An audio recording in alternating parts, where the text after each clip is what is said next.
To help you keep track of your fluency test levels that you have passed, your teacher will give you a vest. Go ahead and write your name on the vest and then slide it under the clear sleeve of your binder to keep track of the levels that you have passed.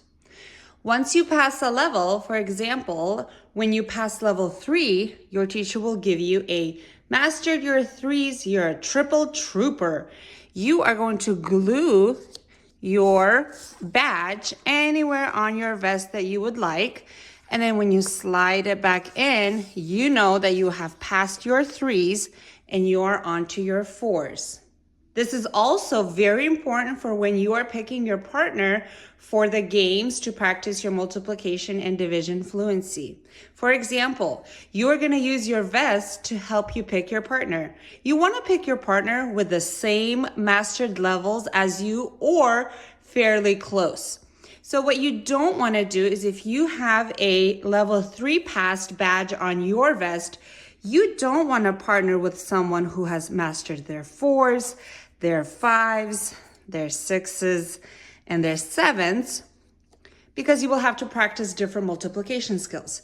And same as if your vest looks decorated and colored like this, you also want to find your partner whose vest has that they've passed their 3s, 4s, 5s, 6, and 7s, and maybe even they passed their 8s, that's okay.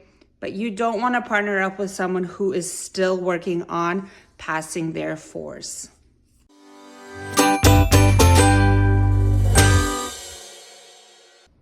To play skip counting memory game, you're going to want to set up your cards upside down in 3 rows of 3. Player 1 will go first and flip any card. However, the card has to be a 2 to progress to the next card flipped. If not, they have to flip it back because 2 times 1 is 2, so they have to start off with that 2. Player 1 goes first, flips that one. It is 14. They flip it back. Now it's player 2's turn. Player 2 goes, flips 4. That's not it. So they flip it back. They have to flip a 2 to continue playing. Now it's player 1's turn. Player 1 flips a card. They flip 2. They get to keep this card right side up, and now they need to flip the next card that's in the skip counting order. So 2 times 1 is 2.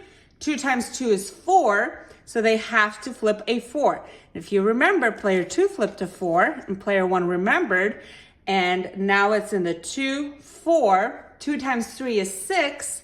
So now player 1 has to flip a 6 in order to continue playing.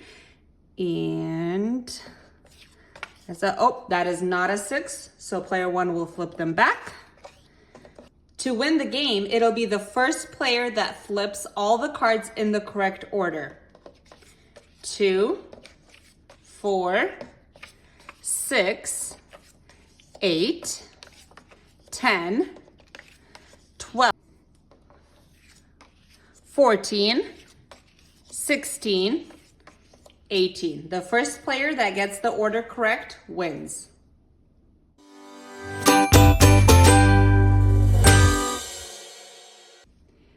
How to play Multiplication Facts Connect 4. For this game, I like to slide it in a sheet protector and use dry erase markers to reuse it multiple times. But if you're just using paper, you'll need different colored crayons to fill in the circles. It's the most important part is that they're different colors. So one partner will choose a color. Let's pretend player 2 chooses black, player 1 is blue. They will decide who goes first. And in order to claim your circle with your color, you have to solve the multiplication problem. So let's pretend player 1 goes first. Player 1 will choose any of these circles to claim as theirs once they solve the multiplication problem. You have to start from the bottom and build on it, just like in a Connect 4. When you drop your chip, it goes all the way to the bottom. So I cannot claim this spot right now because if I would drop a chip in this row, it would come all the way to the bottom. So let's pretend player 1 claims this middle one. They have to say 2 times 1 is 2. They have to solve it correctly. Then they color it in to claim that spot. Now it's player 2's turn. Let's pretend player 2 claims this spot. They will say 0, Color that in, because 3 times 0 is 0.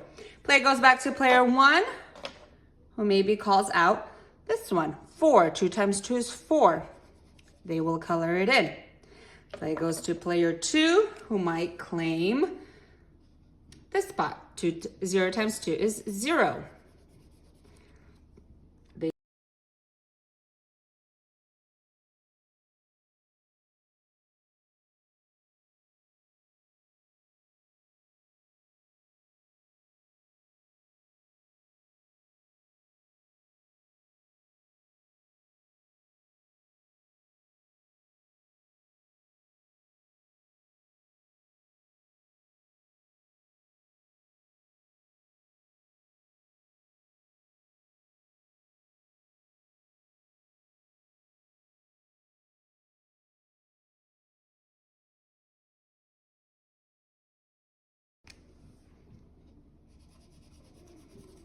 Player 2 got 4 in a row diagonally and will take the win.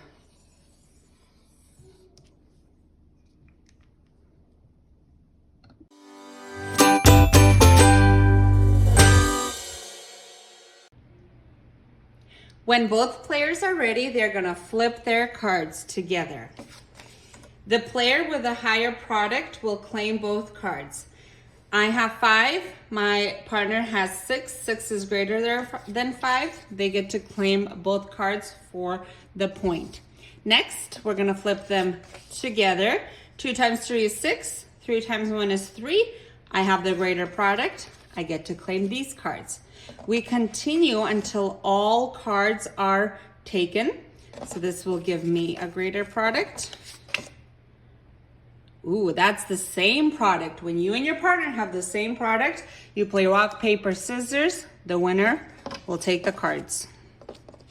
Once all your cards are done, you're gonna count up who got more cards, and that player will take the win.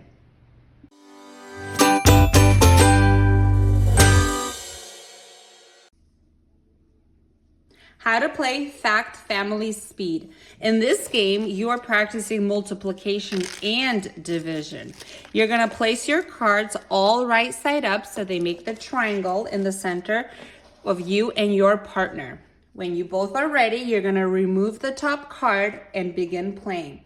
In this example, we have to solve 1 divided by 1. The first player that says the correct answer, 1, claims the card. Another 1. 4 divided by 2, 2. 2. 1. Now this is a multiplication problem. 2. 3. 2. 2. 3. 9 divided by 3 is 3. All the answers are on the back in case you don't know the answer or you are arguing with your partner of what the correct answer is. 2. 3. 9. 3. 2. 1.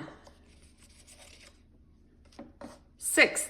This is a multiplication problem. 3 times 2 is 6. 2.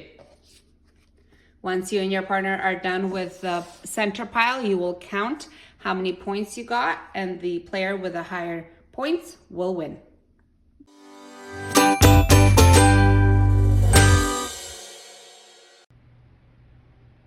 How to play Snag It multiplication. For Snag It, you have 2 decks of cards. You have your answers, so your products, and you have your multiplication problems. Your answers will be spread out in rows so you and your partner can see all the answers.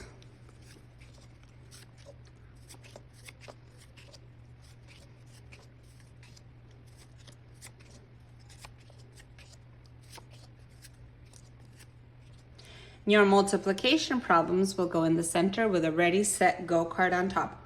When you are ready, you're going to remove this card. The first player to snag the answer for this problem will get to keep that card as their points. So 4 times 4 is 16. If player 1 snags 16 first, they get to keep their card. Then we flip to the next one when both players are ready. The first player to snag 8 will keep that card.